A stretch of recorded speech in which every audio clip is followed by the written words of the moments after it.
Lockdown में फंसे हुए प्रवासी मजदूरों की घर वापसी हो रही है और इसी घर वापसी के बाद अब महाभारत भी छिड़ गई है। पक्ष और विपक्ष के बीच में ये महाभारत छिपी हुई है, लेकिन असली खेल शुरू कहां से हुआ वो आपको बताते हैं। नमस्कार, स्वागत है आपका इंडिया न्यूज के डिजिटल प्लेटफॉर्म पर। मैं हूं आपके साथ शालिनी कपूर तिवारी। विपक्ष केंद्र के ऊपर यह आरोप लगा रहा है कि आप विदेशों से हवाई जहाज में बिठा करके लोगों को घर वापस ले आ सकते हैं, उनसे किराया नहीं वसूला।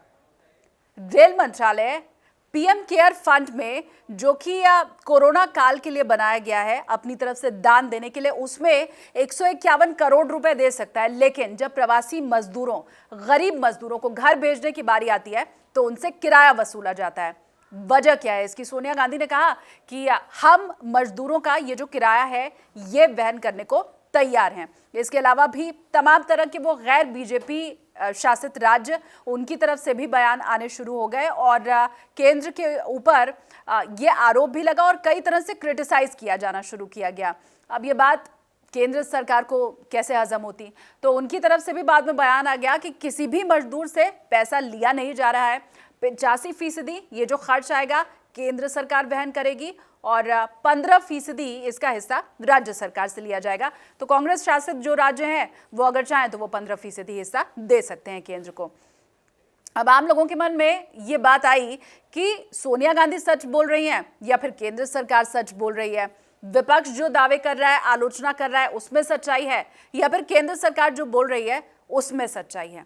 ये पूरा विवाद दरअसल शुरू हुआ 2 मई को एक लेटर जारी किया गया था रेलवे की तरफ से, क्योंकि शुरुआती वक्त में ही हमने देखा कि तमाम राज्यों ने यह कहा कि इतनी बड़ी संख्या में मजदूरों को बसों से लेकर के आना संभव नहीं है।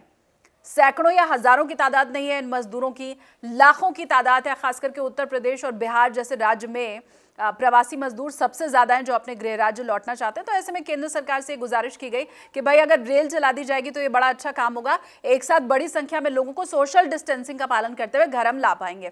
केंद्र सरकार ने इजाजत दे दी, फिर कई तरह के नियम बने, वो भी लोगों को बताए गए।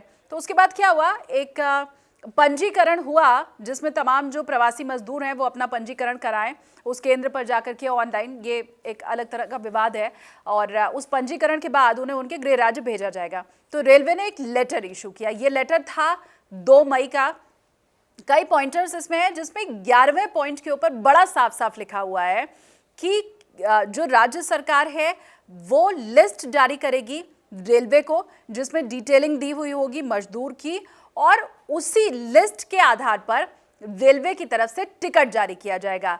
ये टिकट राज्य सरकार को दिया जाएगा। जब मजदूर वहां पर पहुंच जाएगा तो ये जो टिकट है वो मजदूर को देकर के उससे पैसे लिए जाएंगे और फिर वो जो फंड इकट्ठा होगा वो रेलवे को दिया जाएगा।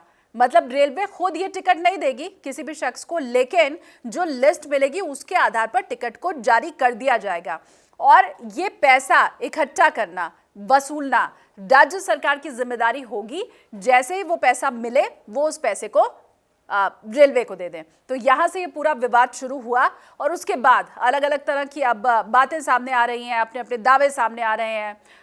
पक्ष और विपक्ष की तरफ से अपनी अपनी बातें कही जा रही हैं।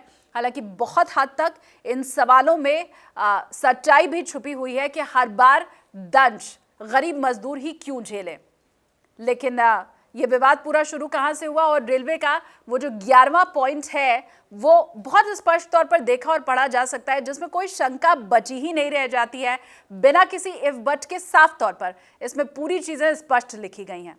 कुछ कहना है वीडियो के बारे में कमेंट सेक्शन में कहिए। हमारे चैनल को सब्सक्राइब कीजिए। वीडियो पसंद आया लाइक कीजिए।